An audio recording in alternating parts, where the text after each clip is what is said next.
Apa kabar teman-teman? Sekarang kita sampai pada bagian 23E dari pembelajaran kita tentang Unlock the Bible. Kita akan membicarakan mengenai asal, muasal, dan rahasia perkawinan. Kita masih sampai pada kejadian 2 dan kejadian 3 yang akan kita bahas dalam video kali ini. Kitab Taurat merupakan pondasi dasar dari seluruh kitab suci. Dan kitab Kejadian merupakan pondasi dasar dari kitab Taurat Musa. Jadi kalau Muslim kehilangan kitab Taurat ini, mereka tidak punya kitab Taurat ini, makanya mereka tidak mengerti kenapa Tuhan harus jadi manusia. Mereka tidak mengerti inti daripada keselamatan. Karena di dalam kitab Kejadian ini, kita menemukan yang namanya asal-usul penciptaan, asal-usul manusia, asal-usul perkawinan, asal-usul dosa, dan janji mengenai keselamatan. Sehingga orang Muslim tidak mengerti apa rencana Tuhan bagi hidupnya dan apa tujuan Tuhan bagi hidupnya. Ya, mereka hanya mengikuti saja perintah Allah. Ya, mereka akan takut kepada neraka, ya, padahal dijamin masuk neraka sesuai dengan surah Maryam ayat 71. Ya, mereka harus masuk neraka, cuci dosanya dulu di neraka. Tapi tidak demikian dengan Alkitab kita. Nah, pada episode kali ini kita akan belajar mengenai asal muasal perkawinan. Kita akan kembali ke Kejadian 2 ayat 24 ketika Hawa diciptakan dari tulang rusuk Adam, ya, kemudian dibawa kepada Adam, dan Adam berkata, inilah dia, tulang dari tulangku dan daging dari dagingku. Kemudian Musa menulis demikian, sebab itu laki-laki akan meninggalkan ayahnya dan ibunya dan bersatu dengan istrinya, sehingga keduanya itu menjadi satu daging atau bashar ekad. Keduanya, ya, ingat ya, bukan kelimanya. Ya, jadi Tuhan hanya menciptakan satu orang istri bagi Adam, bukan satu RT, ya. Nah, di sini kita melihat kata ekad atau esa ini digunakan dalam arti kesatuan. Rahasia hubungan suami istri ini adalah rahasia hubungan Tuhan dengan umatnya. Jadi kalau kita mau mengerti seperti apa Tuhan itu, kita harus mengerti satu relasi yang diberikan Tuhan, yaitu suami istri. Jadi Tuhan memberikan kita banyak relasi, teman-teman. Relasi antara suami dan istri, relasi antara anak dengan orang tuanya, ya. Supaya apa? Supaya kita mengerti seperti apa sih Tuhan itu, gambarannya seperti apa. Ya, jadi Tuhan itu di dalam Alkitab kita digambarkan sebagai suami kita, bapak kita, ibu kita, kekasih hati kita, sahabat atau teman kita, tuan kita, raja kita. Jadi hubungan-hubungan itu diberikan Tuhan sebagai gambaran untuk kita bisa mengenal seperti apa dan siapa Tuhan kita itu. Nah, salah satu relasi yang Tuhan berikan untuk kita bisa mengenal Dia adalah relasi antara suami dan istri. Dalam episode kali ini, hal inilah yang akan kita pelajari. Ya. Nah, kenapa demikian, teman-teman? Ini adalah salah satu ayat kunci hafalan kita. Anda harus hafal Hosea 12 ayat 10. Aku berbicara kepada para nabi dan banyak kali memberi penglihatan dan memberi perumpamaan dengan perantaraan para nabi. Saya akan bacakan bahasa Inggrisnya yang lebih tepat, ya. I have also spoken by the prophets. Tuhan mengatakan, aku berbicara lewat nabi-nabiku. And I have multiplied visions. Aku memberikan banyak penglihatan-penglihatan. Jadi Tuhan berbicara lewat penglihatan-penglihatan atau nubuatan-nubuatan. And use similitudes by the ministry of the prophets. Jadi Tuhan menggunakan perumpamaan, persamaan hidup para nabi, ya, untuk menyatakan seperti apa keinginan hatinya. Contoh, di dalam kitab Hosea, ketika Tuhan menyuruh Nabi Hosea untuk mengambil istri seorang pelacur, Tuhan menggambarkan kehidupan Nabi Hosea. Ini sama seperti hubungan dia dengan Israel. Israel itu seperti seorang wanita atau seorang istri yang melacurkan dirinya, berzina dengan menyembah ilah-ilah lain. Ini salah satu contohnya. Ya, jadi ini maksudnya ketika Tuhan berkata, I use similitudes by the ministry of the prophets. Dalam Kejadian 2 ayat 24, Musa menulis mengenai asal muasal perkawinan dan bagaimana peran suami dan istri dalam sebuah keluarga. Musa menulis mengenai persamaan derajat antara pria dan wanita yang tidak dijumpai di dalam hukum di timur dekat Purba pada waktu itu. Bahwa wanita adalah penolong yang sepadan bagi suaminya. Jadi apa yang ditulis Musa ini merupakan suatu teologi yang revolusioner di zamannya. Sekarang kita melihat Efesus 5 ayat 22. Hai istri, tunduklah kepada suamimu seperti kepada Tuhan. Karena suami adalah kepala istri sama seperti Kristus adalah kepala jemaat. Dialah yang menyelamatkan tubuh. Karena itu, sebagaimana jemaat tunduk kepada Kristus, demikian jugalah istri kepada suami dalam segala sesuatu. Hai suami, kasihilah istrimu sebagaimana Kristus telah mengasihi jemaat dan telah menyerahkan dirinya baginya untuk menguduskannya, sesudah ia menyucikannya dengan memandikannya dengan air dan firman, supaya dengan demikian ia menempatkan jemaat di hadapan dirinya dengan cemerlang tanpa cacat atau kerut atau yang serupa itu, tetapi supaya jemaat kudus dan tidak bercela. Demikian juga suami harus mengasihi istrinya, sama seperti tubuhnya sendiri. Siapa yang mengasihi istrinya, mengasihi dirinya sendiri. Sebab tidak pernah orang membenci tubuhnya sendiri, tetapi mengasuhnya dan merawatinya, sama seperti Kristus terhadap jemaat, karena kita adalah anggota tubuhnya. Kemudian Rasul Paulus mengutip apa yang dikatakan Musa di Kejadian 2 ayat 24. Sebab itu laki-laki akan meninggalkan ayahnya dan ibunya dan bersatu dengan istrinya, sehingga keduanya itu menjadi satu daging. Rahasia ini besar, tetapi yang aku maksudkan ialah hubungan Kristus dengan jemaat. Bagaimanapun juga, bagi kamu masing-masing berlaku, kasihilah istrimu seperti dirimu sendiri, dan istri hendaklah menghormati suaminya. Kemudian 1 Korintus 11 ayat 3, tetapi aku mau, supaya kamu mengetahui hal ini, yaitu kepala dari tiap-tiap laki-laki ialah Kristus, kepala dari perempuan ialah laki-laki, dan kepala dari Kristus ialah Allah. Jadi inilah yang dikatakan susunan order di dalam keluarga. Kalau kita mengetahui rahasia antara suami dan istri ini, relasinya, kita akan mengetahui rahasia hubungan Kristus dengan jemaatnya.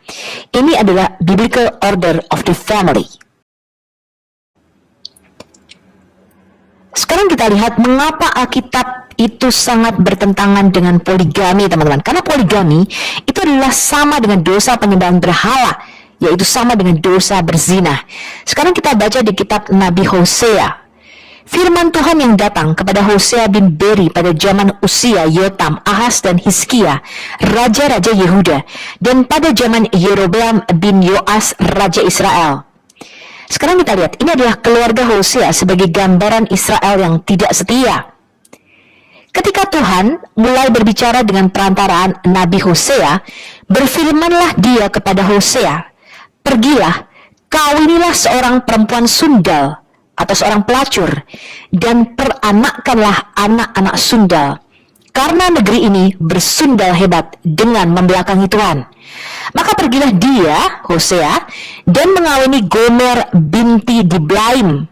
Lalu mengandunglah perempuan itu dan melahirkan baginya seorang anak laki-laki. Tuhan menyuruh Nabi Hosea untuk mengawini perempuan sundal, di mana perempuan sundal ini adalah gambaran daripada Israel sebagai istri yang tidak setia, yang berzina dengan menyembah allah-allah lain. Jadi dosa berzina itu sama dengan dosa penyembahan berhala. Dan dosa penyembahan berhala itu disamakan dengan dosa berzina. Karena itu Alkitab sangat menentang poligami, teman-teman. Nah, apa yang Tuhan perintahkan kepada Nabi Hosea ini merupakan similitude. Ya, tadi kita sudah membaca di Hosea 12 ayat 10, aku berbicara kepada para nabi dan banyak sekali memberikan penglihatan dan memberi perumpamaan dengan perantaraan hidup para nabi. Ya, I have also spoken by the prophets and I have multiplied visions and used similitudes by the ministry of the prophets. Ini dinamakan tipologi daripada Mesias. Sekarang kita akan terus membaca dari kitab Nabi Hosea, di mana Tuhan di dalam Alkitab itu digambarkan seperti suami kita. Ini adalah salah satu relasi yang Tuhan berikan kepada kita untuk kita bisa memahami seperti apa Tuhan itu terhadap kita, umatnya. Di Hosea 2 ayat 2 dikatakan demikian, adukanlah ibumu, adukanlah, sebab dia bukan istriku, dan aku ini bukan suaminya. Biarlah dijauhkannya sundalnya dari mukanya dan zinahnya dari antara buah dadanya, supaya jangan aku menanggalkan pakaiannya sampai dia telanjang, dan membiarkan dia seperti pada hari dia dilahirkan, membuat dia seperti padang gurun, dan membuat dia seperti tanah kering, lalu membiarkan dia mati kehausan. Sebab ibu mereka telah menjadi sundal, dia yang mengandung mereka telah berlaku tidak senonoh. Sebab dia berkata, aku mau mengikuti para kekasihku, artinya Allah-Allah lain. Jadi istri Hosea ini digambarkan seperti Israel yang berzina, yang mengikuti Allah-Allah lain, ya, mengikuti Baal-Baal, dewa-dewa kafir pada waktu itu. Dikatakan, sebab dia berkata, aku mau mengikuti para kekasihku yang memberi roti dan air minumku, bulu domba dan kain lenanku, minyak dan minumanku. Dia akan mengejar para kekasihnya tetapi tidak akan mencapai mereka. Dia akan mencari mereka tetapi tidak bertemu dengan mereka. Maka dia akan berkata, aku akan pulang kembali kepada suamiku yang pertama, sebab pada waktu itu aku lebih berbahagia daripada sekarang. Tetapi dia tidak insaf, bahwa akulah, kata Tuhan, yang memberi kepadanya gandum, anggur, dan minyak, dan yang memperbanyak bagi dia perak dan emas yang dibuat mereka menjadi patung Baal. Maka pada waktu itu, demikianlah firman Tuhan, engkau akan memanggil aku suamiku, dan tidak lagi memanggil aku Baalku. Lalu aku menjauhkan nama para Baal dari mulutmu, maka nama mereka tidak lagi disebut. Aku akan menjadikan engkau istriku untuk selama-lamanya, dan aku akan menjadikan engkau istriku dalam keadilan dan kebenaran, dalam kasih setia dan kasih sayang. Aku akan menjadikan engkau istriku dalam kesetiaan, sehingga engkau akan mengenal Tuhan. Maka pada waktu itu demikianlah firman Tuhan, aku akan mendengarkan langit, dan langit akan mendengarkan bumi. Bumi akan mendengarkan gandum, anggur, dan minyak, dan mereka ini akan mendengarkan Yisrael. Aku akan menaburkan dia bagiku di bumi, dan aku akan menyayangi Lo-Ruhamah. Dan aku berkata kepada Lo-Ami, umatku engkau, dan dia akan berkata, Allahku. Jadi ini gambaran mengenai ketika Israel mau kembali kepada Tuhan dan menyembah Tuhan sebagai satu-satunya. Tuhan menggambarkan seperti seorang istri yang kembali kepada suaminya yang pertama kali, maka anak-anak persundalannya ini akan diterima. Yisrael, Lo-Ruhamah, Lo-Ami, ya, yang tadinya dikatakan kamu ini bukan umatku, kamu ini anak yang sudah kubuang katanya. Tapi kata Tuhan, kalau kamu kembali kepadaku, aku akan memulihkan dan menerimamu kembali. Sekarang kita baca Yesaya 54 ayat 5. Dikatakan, sebab yang menjadi suamimu ialah dia yang menjadikan engkau. Oh Shaik, ini artinya pencipta-penciptamu, ya, atau your makers. Di sini kita melihat kejamakan di dalam subjek penciptaan, ya. Tuhan semesta alam namanya. Yang menjadi penebusmu ialah yang Maha Kudus, Allah Israel. Ia disebut Allah seluruh bumi. Kemudian ayat 6 dikatakan, sebab seperti istri yang ditinggalkan dan yang bersusah hati, Tuhan memanggil engkau kembali. Masakan istri dari masa muda akan tetap ditolak, firman Allahmu. Hanya sesaat lamanya aku meninggalkan engkau, tetapi karena kasih sayang yang besar aku mengambil engkau kembali. Dalam murka yang meluap aku telah menyembunyikan wajahku terhadap engkau sesaat lamanya, tetapi dalam kasih setia abadi aku telah mengasihani engkau, firman Tuhan penebusmu. Inilah rahasianya teman-teman, apa yang dikehendaki Tuhan dari sebuah perkawinan yang kudus. Maleakhi 2 ayat 14-15. Dan kamu bertanya, oleh karena apa? Oleh sebab Tuhan telah menjadi saksi antara engkau dan istri masa mudamu, yang kepadanya engkau telah tidak setia, padahal dialah teman sekutumu dan istri seperjanjianmu. Bukankah Allah yang esa menjadikan mereka daging dan roh? Dan apakah yang dikehendaki kesatuan itu? Keturunan ilahi atau zera Elohim, sperma ilahi. Jadi jagalah dirimu, dan janganlah orang tidak setia terhadap istri dari masa mudanya. Lalu apa maksudnya keturunan ilahi, teman-teman? Mengapa di hadapan Tuhan perkawinan itu kudus dan merupakan persatuan antara satu orang laki-laki dengan satu orang perempuan? Alkitab sangat menentang poligami yang merupakan perzinahan di mata Tuhan. Keturunan ilahi itu maksudnya keturunan yang dilahirkan oleh karena janji dan tidak diperanakkan di dalam dosa. Kita lihat 1 Yohanes 3 ayat 9-10. Setiap orang yang lahir dari Allah tidak berbuat dosa lagi, sebab benih ilahi sperma autos tetap ada di dalam dia, dan dia tidak dapat berbuat dosa karena dia lahir dari Allah. Jadi dalam bahasa Ibrani, kata benih atau kata sperma itu dari kata zera. Ya, tadi kita sudah membacanya di dalam bahasa Ibrani. Kata zera ini sama untuk tumbuh-tumbuhan, ya, untuk binatang, untuk manusia, yang artinya sperma atau spora atau benih atau keturunan, ya. Ketika menjadi bahasa Yunani, kata zera ini untuk tumbuhan diberikan nama spora dan untuk manusia menjadi sperma. Ya, sekarang kita lihat, inilah tandanya anak-anak Allah dan anak-anak iblis. Setiap orang yang tidak berbuat kebenaran tidak berasal dari Allah. Demikian juga barang siapa yang tidak mengasihi saudaranya. Kemudian 1 Petrus 1 ayat 23 mengatakan, karena kamu telah dilahirkan kembali, bukan dari benih yang fana, spora tartos, tetapi dari benih yang tidak fana, aptartos, oleh firman Allah yang hidup dan yang kekal. Kemudian di Yohanes 1 ayat 12-13, tetapi semua orang yang menerimanya diberinya kuasa supaya menjadi anak-anak Allah, yaitu mereka yang percaya dalam namanya, orang-orang yang diperanakkan bukan dari darah atau dari daging, bukan pula secara jasmani oleh keinginan seorang laki-laki, melainkan dari Allah. Sekarang kita lihat Roma 9 ayat 7-8. Dan juga tidak semua orang yang terhitung keturunan atau sperma Abraham adalah anak Abraham. Tetapi yang berasal dari Ishak yang akan disebut keturunanmu atau spermamu, artinya bukan anak-anak menurut daging adalah anak-anak Allah, tetapi anak-anak perjanjian yang disebutkan sebagai keturunan atau sperma yang benar. Yohanes 3 ayat 6. Apa yang dilahirkan dari daging adalah daging, dan apa yang dilahirkan dari roh adalah roh. Jadi kita harus lahir kembali, teman-teman.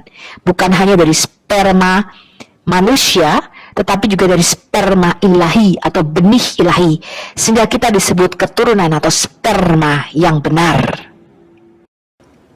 Yesus adalah benih ilahi. Sekarang kita baca dulu Kejadian 3 ayat 15 yang merupakan proto-evangelion atau Injil yang pertama kali. Kejadian 3 ayat 15 ini merupakan nubuatan pertama atau janji pertama mengenai kedatangan Mesias atau Juru Selamat.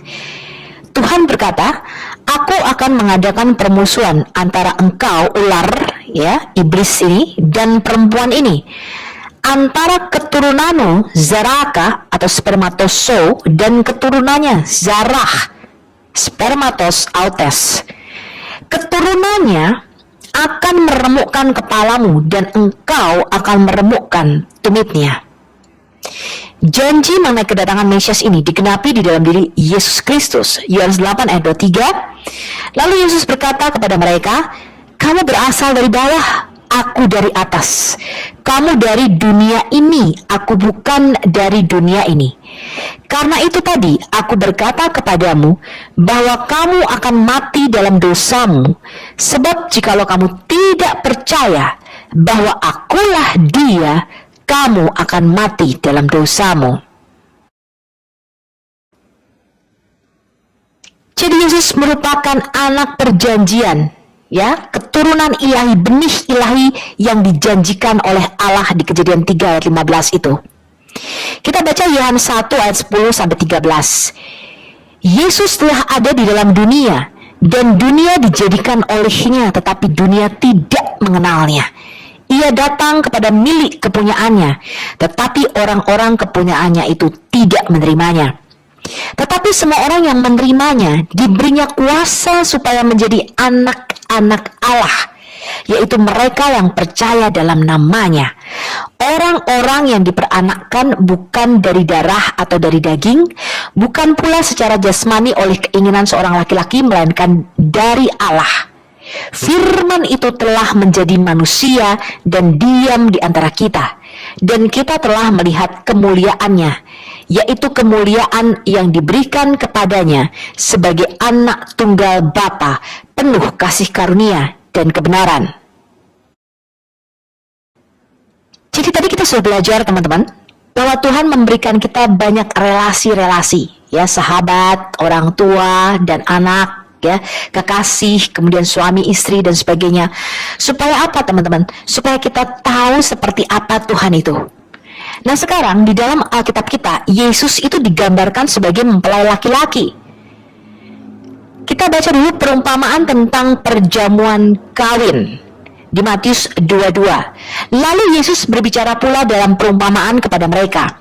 Hal kerajaan sorga itu seumpama seorang raja yang mengadakan perjamuan kawin untuk anaknya. Ini bicara mengenai Bapa yang mengadakan perjamuan kawin anak domba, yaitu Yesus. Dia menyuruh hamba-hambanya, malaikat-malaikatnya, dan utusan-utusannya memanggil orang-orang yang telah diundang ke perjamuan kawin itu. Tetapi orang-orang itu tidak mau datang. Maka pergilah hamba-hamba itu, dan mereka mengumpulkan semua orang yang dijumpainya di jalan-jalan, orang-orang jahat dan orang-orang baik, sehingga penuhlah ruangan perjamuan kawin itu dengan tamu.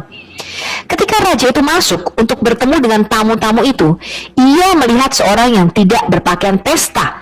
Lalu dia berkata kepadanya, "Hai saudara, bagaimana engkau masuk kemari dengan tidak mengenakan pakaian pesta?" Tapi orang itu diam saja. Lalu kata raja itu kepada hamba-hambanya, "Ikatlah kaki dan tangannya, dan campakkanlah orang itu ke dalam kegelapan yang paling gelap. Di sanalah akan terdapat ratap dan kertak gigi." Maksudnya neraka, ya.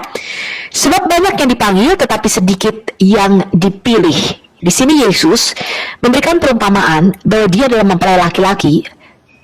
Bapa adalah raja yang sedang mencarikan mempelai wanita, dan Roh Kudus itu mencarikan mempelai-mempelai wanita bagi sang mempelai laki-laki ini.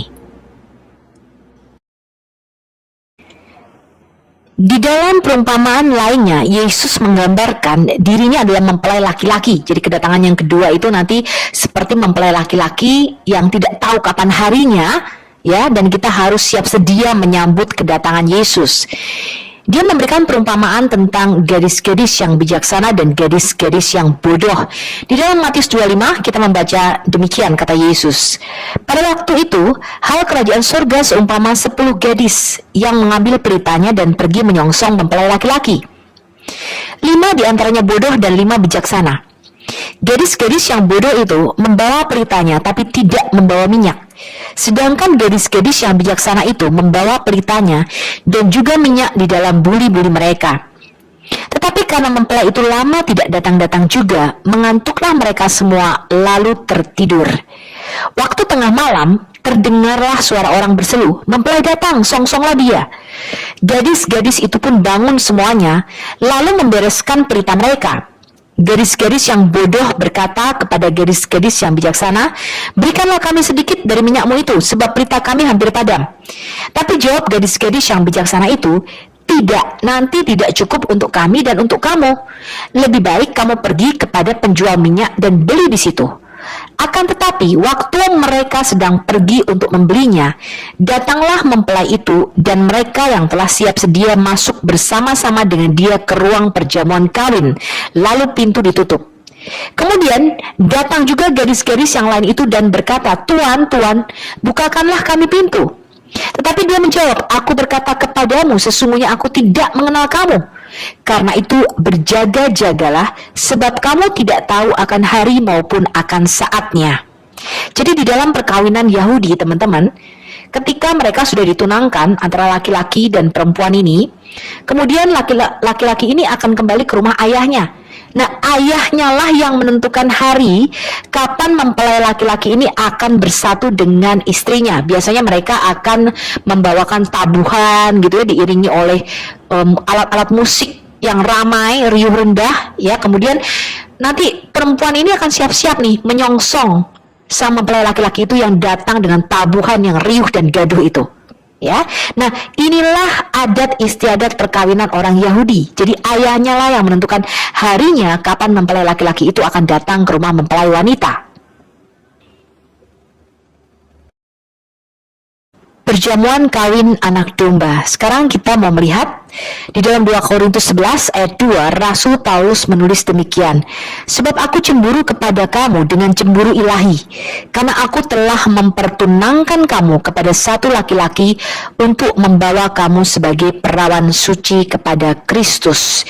Jadi tugas hamba-hamba Tuhan adalah mempersiapkan jemaat atau gereja tidak bercacat, tidak bercela, ibarat seorang perawan ya yang suci, tidak berzinah dengan menyembah allah-allah lain, dipertunangkan kepada Kristus, dan kita bersiap-siap menuju perjamuan kawin anak domba namanya ya. Dan aku melihat kota yang kudus Yerusalem yang baru turun dari surga dari Allah, yang berhias bagaikan pengantin perempuan yang berdandan untuk suaminya. Kemudian kita membaca di Wahyu 21 ayat 9, maka datanglah seorang dari ketujuh malaikat yang memegang ketujuh cawan yang penuh dengan ketujuh malapetaka terakhir itu. Lalu dia berkata kepadaku, katanya, marilah ke sini, aku akan menunjukkan kepadamu pengantin perempuan, mempelai anak domba. Lalu di dalam roh dia membawa aku ke atas sebuah gunung yang besar lagi tinggi, dan dia menunjukkan kepadaku kota yang kudus itu, Yerusalem, turun dari surga, dari Allah. Kota itu penuh dengan kemuliaan Allah, dan cahayanya sama seperti permata yang paling indah, bagaikan permata yaspis jernih seperti kristal. Jadi Tuhan itu diibaratkan sebagai mempelai laki-laki, kemudian Yerusalem baru yang akan turun ke bumi itu diibaratkan sebagai pengantin perempuan yang sangat cantik. Nah, inilah kesatuan antara dimensi roh dengan dimensi fisik, di mana diibaratkan seperti kesatuan antara suami dan istri. Sekarang kita mau membaca mengenai tipologi Yesus sebagai mempelai laki-laki di dalam perjanjian lama. Eliezer mencarikan mempelai bagi Ishak. Eliezer ini merupakan hamba atau pelayan tertua daripada Abraham. Eliezer artinya Tuhan penolongku. Nah, sama seperti Roh Kudus, disebut juga penolong atau parakletos kita. Dalam cerita, Abraham membuat pelayan tertuanya Eliezer bersumpah dan berjanji bahwa dia akan pergi ke tanah kelahiran Abraham dan mencarikan istri untuk putranya Ishak. Abraham menginginkan agar pengantin Ishak ini berasal dari antara kerabatnya dan bukan dari putri-putri orang Kanaan di mana dia tinggal pada saat itu. Hal ini merupakan tipologi daripada Mesias. Kita bisa membaca kisahnya di Kejadian 24 ayat 2 sampai 4. Abraham ini merupakan gambaran rohani dari Allah Bapa. Eliezer adalah gambaran rohani daripada Roh Kudus. Ribka adalah gambaran rohani dari mempelai wanita, yaitu Kristus. Ishak adalah gambaran rohani Yesus sang mempelai pria. Di dalam cerita ini kita dapat melihat bahwa Allah Bapa berkeinginan untuk menemukan mempelai wanita bagi Yesus sang Mesias. Untuk melakukan ini, Tuhan mengutus Roh Kudus-Nya untuk mempersiapkan suatu umat untuk bertemu dan bersatu seperti dalam perkawinan kudus dengan Yesus sang mempelai pria. Dan sama seperti Eliezer memberikan hadiah-hadiah yang begitu indah kepada Ribka, dia memberikan gelang-gelang emas, kemudian anting-anting emas, jubah-jubah yang indah. Demikian juga Roh Kudus mendandani umatnya atau gereja Tuhan dengan karunia-karunia yang indah, dan dengan demikian mempersiapkan gereja Tuhan tak berkerut dan tak bernoda, tak bercacat menjelang kedatangan sang mempelai laki-laki, yaitu Yesus Kristus. Ishak merupakan tipologi dari Yesus. Sekarang kita lihat dulu ya. sama-sama merupakan anak perjanjian, dijanjikan sebelum mereka datang. Dilahirkan pada waktu yang ditetapkan Tuhan, Kejadian 17 ayat 21, tetapi perjanjianku akan kuadakan dengan Ishak, bukan Ismail. Ismail sudah ditolak oleh Tuhan. Yang akan dilahirkan Sarah bagimu tahun yang akan datang pada waktu seperti ini juga. Kemudian Galatia 4 ayat 4, tetapi setelah genap waktunya, in the fullness of time, maka Allah mengutus anaknya yang lahir dari seorang perempuan dan takluk kepada hukum Taurat. Jadi sama seperti Ishak yang dinubuatkan akan dilahirkan Sarah, maka in the fullness of time, yaitu setelah semua nubuatan tentang Mesias diberikan, maka Yesus sebagai firman diutus ke dunia dan dilahirkan. Kemudian keduanya dikandung dalam kemustahilan. Sarah telah mati haid atau menopause dan Maria dalam keadaan perawan. Keduanya dikandung dan dilahirkan secara ajaib. Diberi nama khusus sebelum lahir.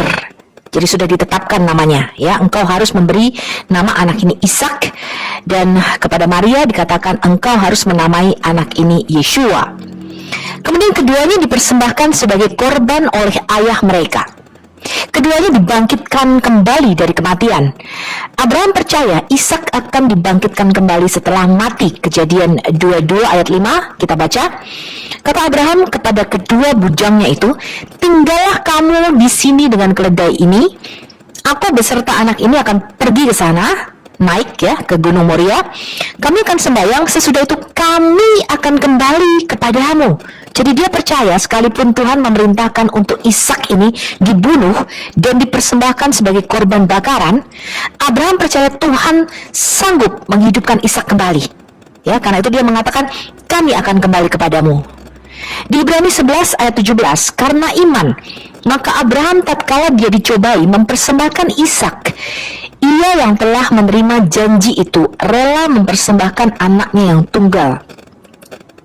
Walaupun kepadanya telah dikatakan keturunan yang berasal dari Ishaklah yang akan disebut keturunanmu. Karena dia berpikir bahwa Allah berkuasa membangkitkan orang-orang sekalipun dari antara orang mati, dan dari sana ia seakan-akan telah menerimanya kembali.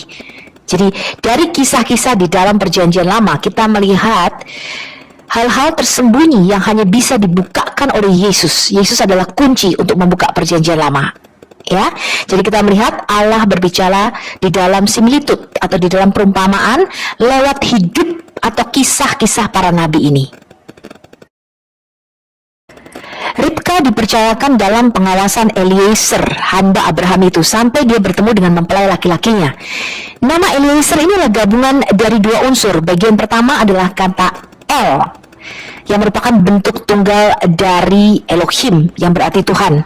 Bagian kedua berasal dari kata kerja azar, yang berarti bantuan atau dukungan. Jadi Eliezer adalah merupakan singkatan dari kata Tuhan adalah penolongku. Ya, nah sama seperti Ribka ada di dalam pengawasan Eliezer, demikian juga gereja sekarang ada di dalam tuntunan Roh Kudus sampai kita bertemu dengan mempelai laki-laki kita, yaitu Yesus. Nah, kata yang sama azar ini digunakan oleh Hawa untuk Adam. Dikatakan tidak baik manusia itu seorang diri saja. Aku akan menjadikan dia penolong yang sepadan untuknya. Kejadian 2 ayat 18. Jadi hamba Abraham yang patuh ini merupakan tipologi daripada Roh Kudus. Kita baca di Efesus 1 ayat 13 sampai 14. Di dalam dia, di dalam Yesus, ya, kamu juga karena kamu telah mendengar firman kebenaran, yaitu Injil keselamatanmu.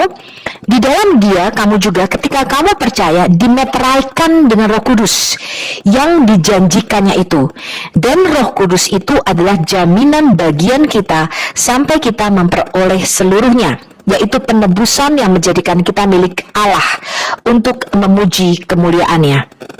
Kemudian 2 Korintus 1 ayat 21 sampai 22. Sebab dia yang telah meneguhkan kami bersama-sama dengan kamu di dalam Kristus adalah Allah yang telah mengurapi, memeteraikan tanda miliknya atas kita, dan yang memberikan Roh Kudus di dalam hati kita sebagai jaminan dari semua yang telah disediakan untuk kita. Jadi sama seperti Eliezer memberikan Ribka perhiasan dan anting-anting karunia-karunia yang indah, maka Roh Kudus juga memberikan kita karunia-karunia rohani. Sekarang kita melihat bagaimana Hawa diciptakan, Kejadian 2 ayat 20-23. Manusia itu memberi nama kepada segala ternak, kepada burung-burung di udara dan kepada segala binatang hutan. Tetapi baginya sendiri, ia tidak menjumpai penolong yang sepadan dengan dia.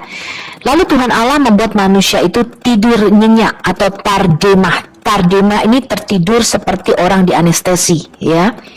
Ketika dia tertidur, Tuhan Allah mengambil salah satu rusuknya atau sela daripadanya, lalu menutup tempat itu dengan daging.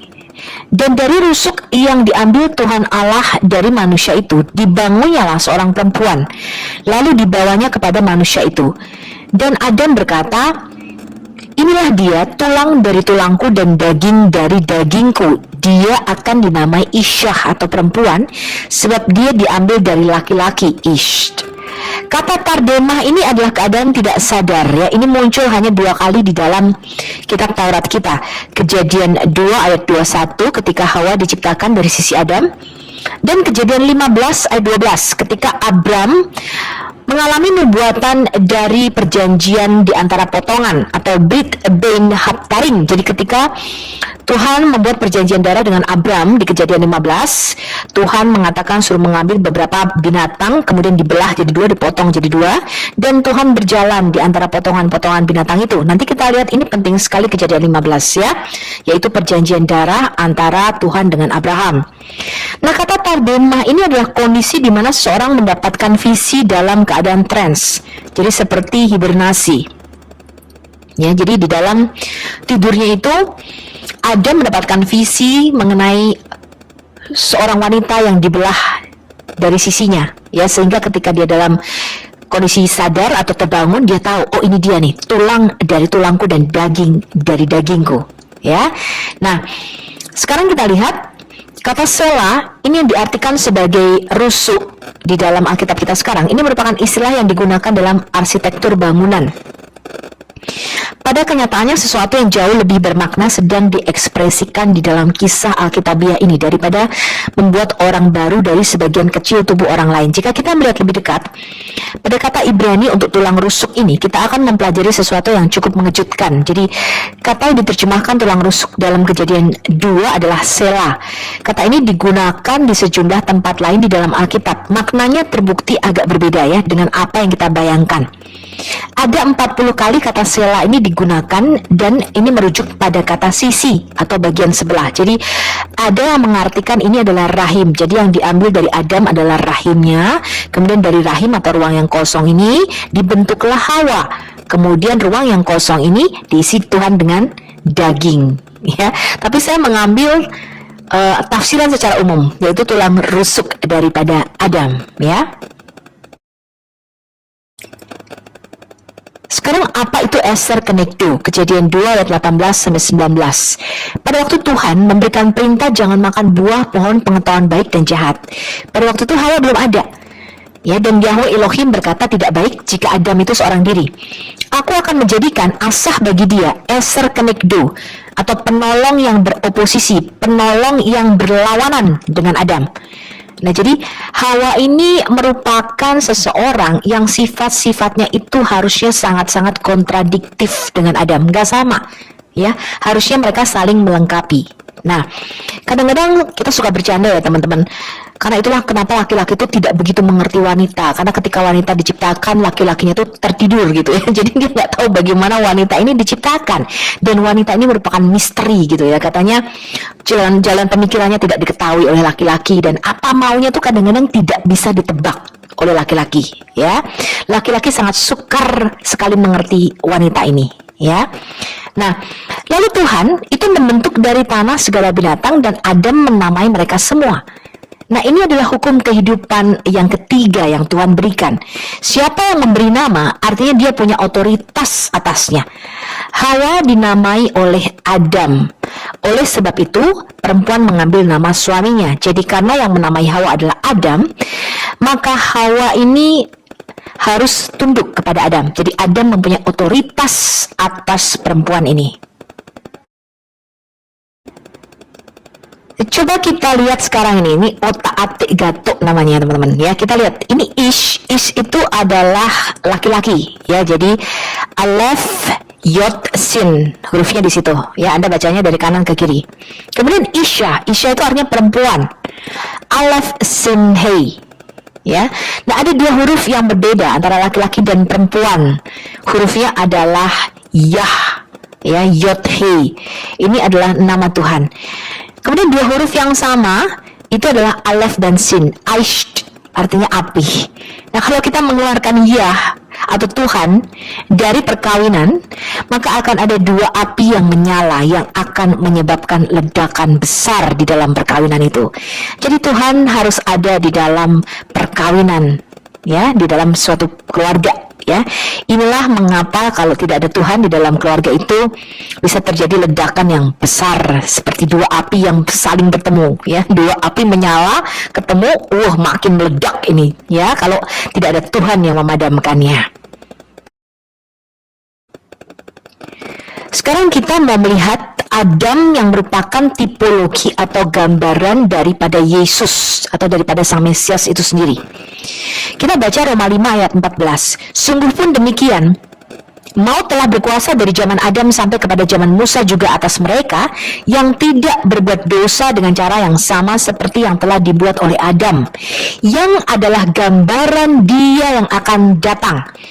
Jadi kalau kita mau tahu seperti apa Yesus, kita harus balik kepada Adam. Makanya saya berkali-kali mengatakan kepada orang Muslim, karena kamu tidak punya kitab Taurat, ya, kamu nggak punya kitab Perjanjian Lama, apalagi kitab Taurat yang merupakan pondasi dasar daripada Alkitab, kamu nggak ngerti apa-apa, kamu kehilangan hal ini, ya.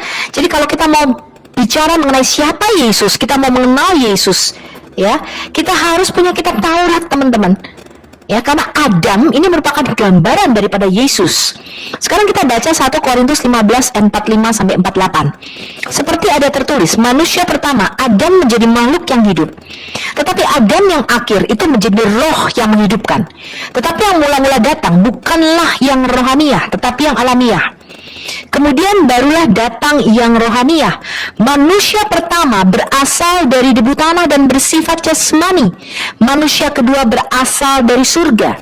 Makhluk-makhluk alamiah sama dengan dia yang berasal dari debu tanah, dan makhluk-makhluk surgawi sama dengan dia yang berasal dari surga. Jadi untuk mengenal siapa Yesus, makanya Muslim selalu bingung siapa Yesus ya, karena cuma nabi, cuma sekedar nabi. Kenapa mereka nggak bisa mengenal siapa itu anak Allah?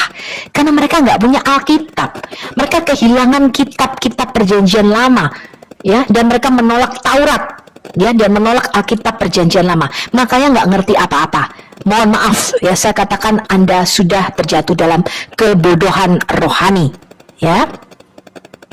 Sekarang kita mau membandingkan Adam dan Yesus, karena Adam ini merupakan tipologi atau gambaran daripada Sang Mesias, yaitu manusia sejati, Yesus. Yang pertama, Adam itu membawa dosa dan maut ke dalam dunia oleh karena ketidaktaatan satu orang, yaitu Adam. Maka dosa masuk ke dalam dunia dan maut menjalar ke seluruh umat manusia. Sekarang apa yang dibawa oleh Yesus? Oleh karena ketaatan satu orang, ya, maka siapa yang percaya di dalam Yesus, kita dibebaskan dari dosa. Yesus membebaskan manusia dari perbudakan dosa. Yang kedua, Adam membawa penghakiman dan kutuk masuk ya, bersama dengan jatuhnya Adam, maka penghakiman Tuhan sudah turun dan kutuk atas bumi ini. Yesus membenarkan dan memerdekakan kita dari kutuk dosa dan maut. Dia membawa satu hukum baru, yaitu hukum roh kehidupan. Ya, dikatakan Yesus membebaskan kita dari hukum dosa dan maut. Yang ketiga, oleh karena Adam, maut itu mendapat sengatnya dan berkuasa. Jadi kematian itu sudah ada, teman-teman. Ya, Tuhanlah yang memperkenalkan kematian kepada Adam. Tuhan mengatakan, jika kamu makan daripada buah pohon pengetahuan baik dan jahat ini, maka aku pastikan kamu pasti mati. I will make sure you die, kata Tuhan. Ya, jadi Tuhanlah yang menciptakan kematian. Tetapi kematian itu tidak mempunyai sengat. Dia tidak mempunyai kuasa. sebab tidak ada dosa. Ya. Nah, apa yang dibawa oleh Yesus? Yesus mematahkan kuasa dosa dan maut. Maka Rasul Paulus mengatakan sekarang dengan kebangkitan Yesus dari antara orang mati, hai maut, di mana sengatmu? Ya, Rasul Paulus mengatakan, hai maut, di mana kuasamu? Ya, jadi maut tidak lagi berkuasa bagi kita yang ada di dalam Yesus, kata Rasul Paulus. Kemudian yang keempat, dengan jatuhnya Adam ke dalam pemberontakan, maka dia kehilangan otoritas atau kuasa atas bumi. Otoritasnya diberikan kepada iblis atau setan. Ya. Maka di Matius 4, ya, Yesus mengembalikan otoritas atas bumi. Dia menang atas pencobaan setan ini. Ya, ketika iblis mengatakan, kalau kamu menyembah aku, maka segala kerajaan-kerajaan di bumi ini akan kuberikan kepadamu, kata iblis. Ya, dan Yesus menang atas pencobaan iblis ini. Kemudian yang kelima, Adam ini bersifat karnal atau kedagingan karena dibuat dari debu tanah. Yesus itu bersifat rohani karena dia manusia surgawi. Kemudian yang keenam, Adam ini menutup akses kepada pohon kehidupan. Yesus mengembalikan akses kepada pohon kehidupan. Jadi kalau kita baca di Wahyu, Yesus berkata, kalau kamu setia sampai akhir, aku akan memberi kamu lagi akses kepada pohon kehidupan. Dan kita akan diberikan lagi kehidupan kekal itu di dalam Yesus. Dengan ketidaktaatan manusia pertama, yaitu Adam, maka penghakiman dan kutuk telah masuk ke dalam dunia. Jadi bersamaan dengan jatuhnya Adam ke dalam dosa, maka ada rasa malu. Adam menyadari dirinya telanjang, jadi kehilangan kemuliaan Allah, ya, karena tadinya dia diselimuti oleh cahaya atau kemuliaan Allah, ya. Ini adalah gambaran daripada Roh Kudus. Kemudian Roh Kudus ini keluar dari Adam, ya, sehingga dia menyadari dirinya telanjang. Kemudian ada ketakutan, dia bersembunyi dari Allah. Ini menyebabkan hubungan kita dengan Tuhan terputus. Jadi kita diusir, ya, diusir dari taman di Eden ini. Kemudian ada perasaan bersalah, jadi kutuk masuk. Ya, perasaan bersalah atau condemnation, kutuk ini merupakan akar daripada dosa. Nah, di dalam taman di Eden ini, Adam membawa dosa dan maut atau kematian ini untuk menerima sengatnya atau kuasanya, dan membawa dosa dan kematian masuk ke dalam dunia, kemudian menginfeksi semua ras manusia dengan sengat maut, ya, seperti COVID-19 saat ini, ya, menjalar kepada semua orang. Dikatakan upah dosa adalah kematian, tetapi kasih karunia Allah ialah hidup yang kekal di dalam Kristus. Roma 6 ayat 23. Ya, nah, oleh karena kita ini benih, ya, sperma di dalam buah pinggangnya Adam, sehingga seluruh keluarga Adam ini sudah dalam posisi memalukan, bersalah dan kena kutuk. Ya, ingat, ya, buah itu dilihat dari pohonnya. Jadi kalau pohonnya sudah tercemar, maka semua yang keluar dari pohon ini juga akan tercemar. Jadi berbeda dengan pengertian Islam, teman-teman. Kita itu tidak dilahirkan seperti kertas putih tanpa dosa seperti dalam Islam. Kita baca nih, Mazmur Daud 51 ayat 5. Sesungguhnya dalam kesalahan aku diperanakkan, dalam dosa aku dikandung ibuku. Hosea 12 ayat 2 dan 3. Tuhan akan menghukum Yakub sesuai dengan tingkah lakunya, dan akan memberi balasan kepadanya sesuai dengan perbuatan-perbuatannya. Di dalam kandungan dia menipu saudaranya, dan dalam kegagahannya ia bergumul dengan Allah. Roma 3 ayat 23, karena semua orang telah berbuat dosa dan telah kehilangan kemuliaan Allah. Jadi tidak satu pun dari kita itu yang dilahirkan seperti kertas putih tanpa dosa.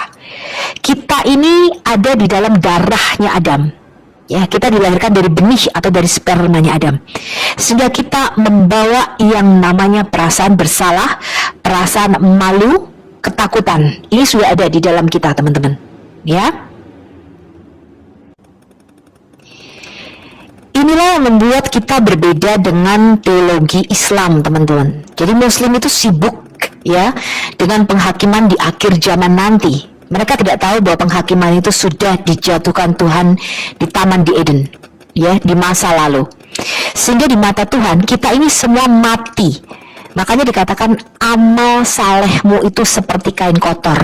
Jadi apapun yang kita lakukan itu tidak berguna, teman-teman, untuk mengumpulkan amal.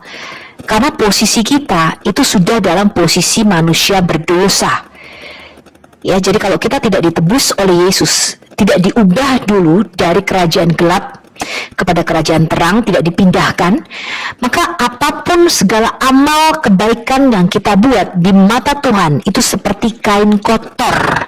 Ya, kain kotor ini adalah kain pembalut wanita, teman-teman.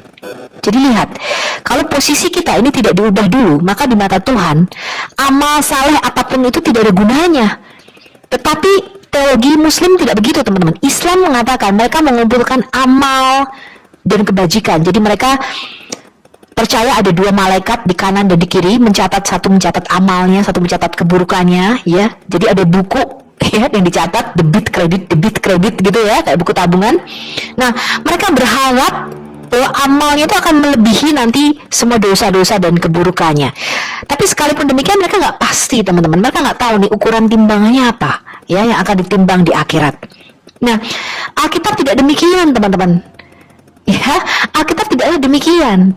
Ya, di Taman di Eden bersamaan dengan jatuhnya Adam, manusia yang pertama, penghakiman Tuhan sudah turun.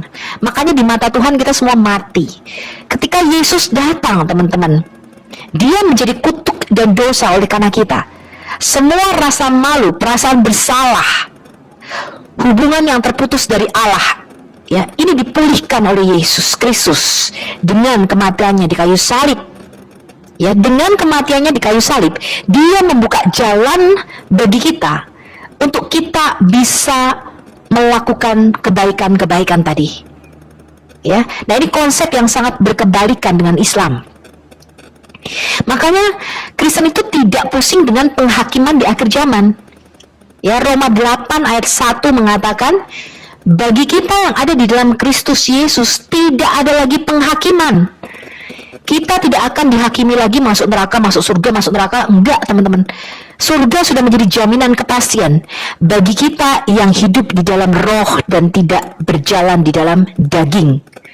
Ya, jadi bagi kita yang hidup di dalam hukum roh kehidupan, ditebus oleh Yesus, kita tidak lagi masuk di dalam penghakiman.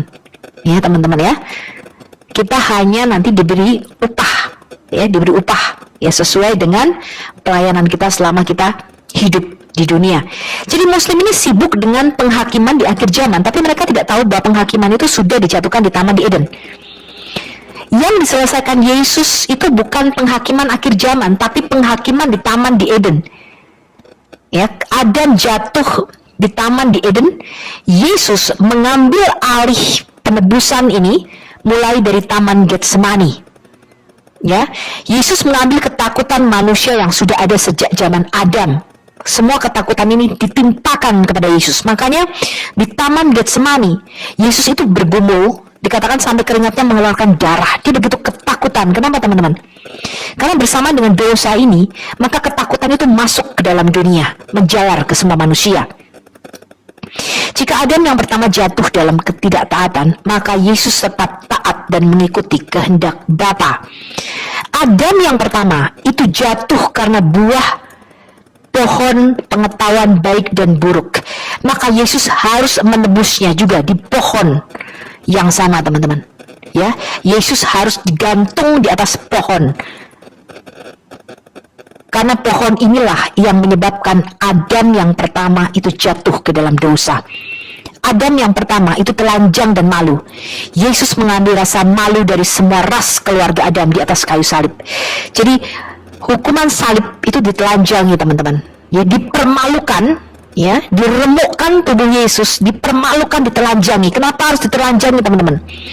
Karena dosa Adam yang pertama itu membuat Adam itu telanjang ketika dia jatuh ke dalam dosa.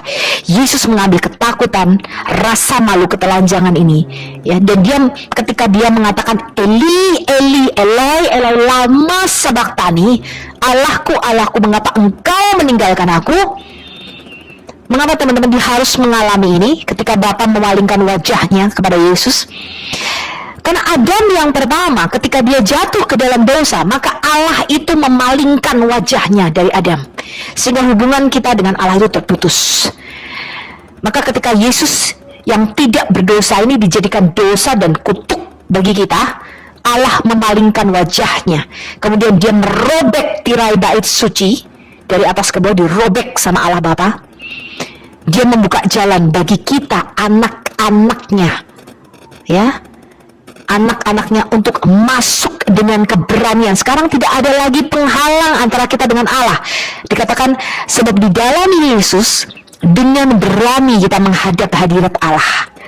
Sekarang kita bisa berhubungan lagi, kita bisa berkomunikasi lagi dengan Allah dan dengan Roh Kudusnya yang ada di dalam kita. Ya. Nah, dari pohon pengetahuan baik dan jahat inilah Adam jatuh, maka di pohon inilah juga Yesus menebus kejatuhan Adam yang pertama. 2 Korintus 5 ayat 21, dia yang tidak mengenal dosa telah dibuatnya menjadi dosa karena kita, supaya di dalam dia kita dibenarkan oleh Allah. Galatia 3 ayat 13, Kristus telah menebus kita dari kutuk hukum Taurat dengan jalan menjadi kutuk karena kita. Sebab ada tertulis, terkutuklah orang yang digantung pada kayu salib. Jadi Yesus Kristus merupakan substitusi atau pengganti. Dia merupakan gambaran dari anak domba Allah itu, ya. Kita baca di Kejadian 2 ayat 21 sampai 24. Lalu Tuhan Allah membuat manusia itu tidur nyenyak. Ketika dia tidur, Tuhan Allah mengambil salah satu rusuk daripadanya, lalu menutup tempat itu dengan daging. Dan dari rusuk atau dari sisi yang diambil Tuhan Allah dari manusia itu, dibangunnyalah seorang perempuan, lalu dibawanya kepada manusia itu. Lalu berkatalah manusia itu, Adam, ya, inilah dia, tulang dari tulangku dan daging dari dagingku. Ia akan dinamai perempuan sebab ia diambil dari laki-laki. Sebab itu seorang laki-laki akan meninggalkan ayahnya dan ibunya dan akan bersatu dengan istrinya sehingga keduanya menjadi satu daging. Jadi ketika dirobek, ya, sisinya Adam, keluarlah mempelai wanitanya. Sekarang kita lihat Yohanes 19 ayat 34. Tetapi seorang dari antara prajurit itu menikam lambungnya dengan tombak dan segera mengalir keluar darah dan air. Dari sisi Adam yang pertama ketika ditusuk lahirlah perempuan, dan dari sisi Adam yang terakhir lahirlah gerejanya atau eklesianya.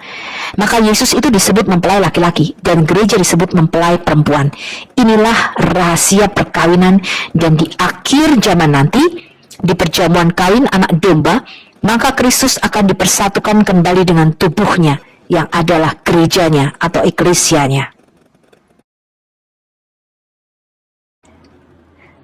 Sekarang kita baca korban penebusan dosa yang pertama, Kejadian 3 ayat 7. Ketika Adam dan Hawa jatuh ke dalam dosa, maka terbukalah mata mereka berdua dan mereka tahu bahwa mereka telanjang. Lalu mereka menyemat daun pohon ara dan membuat cawat. Ini adalah lambang dari usaha manusia untuk menutupi akibat daripada dosa dengan usaha mereka sendiri. Tetapi apa yang kemudian dilakukan oleh Tuhan? Di Kejadian 3 ayat 21, teman-teman harus hafal ayat ini ya. Dan Tuhan Allah membuat pakaian dari kulit binatang untuk manusia dan untuk istrinya itu, lalu mengenakannya kepada mereka. Ini adalah korban sembelian pertama yang dilakukan Tuhan. Jadi Tuhanlah yang pertama kali menetapkan sakramental ini untuk menggantikan nyawa Adam dan Hawa supaya tidak langsung mati. Harus ada seseorang atau sesuatu yang bernyawa lainnya yang mati menggantikan mereka. Adam dan Hawa kemudian diselubungi dengan darah segar binatang yang dibunuh oleh Tuhan itu. Disinilah manusia itu baru tahu harga sebuah dosa harus dibayar dengan darah tidak bersalah nyawa makhluk lainnya. Di peristiwa Kejadian 3 ini kita tidak tahu binatangnya apa, ya. Tetapi Kejadian 4 ketika Kain dan Habel mempersembahkan korban kepada Tuhan, kita tahu ini adalah domba. Jadi Habel mempersembahkan apa yang berkenan kepada Tuhan, yaitu anak sulung kambing dombanya. Sedangkan Kain ini adalah Kain ini adalah lambang daripada orang-orang agamawi, ya, yang berusaha datang kepada Tuhan dengan mempersembahkan hasil dari jerih payahnya sendiri, yaitu hasil dari tanah yang sudah dikutuk oleh Tuhan. Di hari ke-6 penciptaan Adam ini, yaitu penciptaan juga segala ternak dan binatang melata dan juga manusia. Ini adalah Yom HaShishi atau hari Jumat, ya. Jadi angka 6 itu selalu berkaitan dengan manusia. Kejadian 1 ayat 26 sampai 27, Vayomer Elohim naaseh Adam ebetsa menu ketmutenu. Jadi berkatalah Elohim, berkatalah Allah, marilah kita menjadikan manusia dalam gambaran kita, dalam rupa kita. Maka Tuhan Allah menciptakan manusia itu menurut gambarnya. Menurut gambar Allah diciptakannya dia, Zakar dan Nekebah. Ya, Zakar ini adalah laki-laki, Nekebah itu adalah perempuan. Ya, jadi Zakar dan Nekebah diciptakannya mereka. Ini adalah penciptaan kelamin atau seks yang sudah ditetapkan oleh Tuhan. Jadi Tuhan tidak pernah menetapkan yang salah, ya, atau banci, ya. Kata benda zakar ini menunjuk pada alat kelamin laki-laki, dan zakar dalam kata kerjanya ini adalah kata mengingat. Jadi zakar itu artinya to remember, ya. Seperti dalam Kejadian 8 ayat 1, Kejadian 19 ayat 29, Kejadian 30 ayat 22, Kejadian 2 ayat 24. Jika dipecah dari hurufnya, zakar ini berarti seseorang yang bisa menghasilkan peralatan-peralatan yang berguna atau menciptakan alat-alat yang membantu. Nekebah itu berarti sesuatu yang ditusuk atau dilubangi. Menurut hurufnya, maka seorang perempuan ini adalah seorang yang sangat ahli dalam rumah, memberi pengorbanan dalam pekerjaan pada waktu matahari terbenam. Nah, ini artinya teman-teman. Ya, kemudian kalau kita pecah berdasarkan hurufnya, is itu laki-laki atau yang kuat. Ya, tidak mempunyai payudara. Isyah itu artinya berpayudara besar. Nah, ini arti yang kita ambil dari katanya. Nah, sekarang teman-teman, kalau binatang dan Adam itu sama-sama punya ruah, punya nefas, ya, diberikan Tuhan kehidupan. Bedanya apa teman-teman? Kenapa hanya manusia yang berjalan tegak atau vertikal? Binatang itu jalannya horizontal. Nah, kalau kita lihat nih teman-teman, ini dogi ini lucu sekali, dia bisa jalan di atas dua kaki, tapi ini tuh gak natural teman-teman, gak alami, ya. Tahu gak Anda teman-teman, dia tuh disiksa, dipukuli, ya, setiap kali dia mau berjalan dengan 4 kaki. Jadi dipukul kakinya supaya dia itu habit, punya kebiasaan berdiri atau berjalan di atas dua kaki. Nah, ini penyiksaan teman-teman, ya. Kelihatannya sangat cute, sangat lucu. Padahal sebenarnya dia itu disiksa untuk bisa berdiri tegak, teman-teman. Nah, inilah bedanya manusia dengan binatang, teman-teman. Manusia itu bisa berhubungan dengan Allah, maka dia bisa berdiri tegak, berjalan dengan tegak. Beda dengan binatang, teman-teman. Jalannya selalu horizontal. Di sini kita harus mengetahui bahwa manusia itu diciptakan spesial, ya teman-teman, ya. Kita baca Kejadian 2 ayat 7, makhluk hidup itu juga punya nefas hayah, ya, jadi binatang juga punya. Di Kejadian 1 ayat 21, maka Allah menciptakan binatang-binatang laut yang besar dan segala jenis nefas hayah yang bergerak, ya, segala jenis makhluk yang hidup yang berkeriapan dalam air dan segala jenis burung yang bersayap. Allah melihat bahwa semuanya itu baik. Kemudian di Pengkhotbah 3 ayat 21, siapakah yang mengetahui apakah nafas atau ruah manusia naik ke atas dan nafas atau ruah binatang turun ke bawah bumi? Jadi binatang juga punya ruah yang berbeda, tapi ya tentunya dengan manusia. Kemudian nismat hayim, nafas hidup. Semua binatang juga mempunyainya. Di Kejadian 7 ayat 22 sampai 23. Tetapi manusia ini satu-satunya yang diciptakan segambar dan serupa dengan Allah, karena itu manusia berjalan tegak. Ya, di Kejadian 9 ayat 5 sampai 6, Tuhan berkata kepada Nuh, tetapi mengenai darah kamu, yakni nyawa kamu, aku akan menuntut balasnya. Dari segala binatang aku akan menuntutnya, dan dari setiap manusia aku akan menuntut nyawa sesama manusia. Siapa yang menumpahkan darah manusia, darahnya akan tertumpah oleh manusia, sebab Allah membuat manusia itu menurut gambarnya sendiri.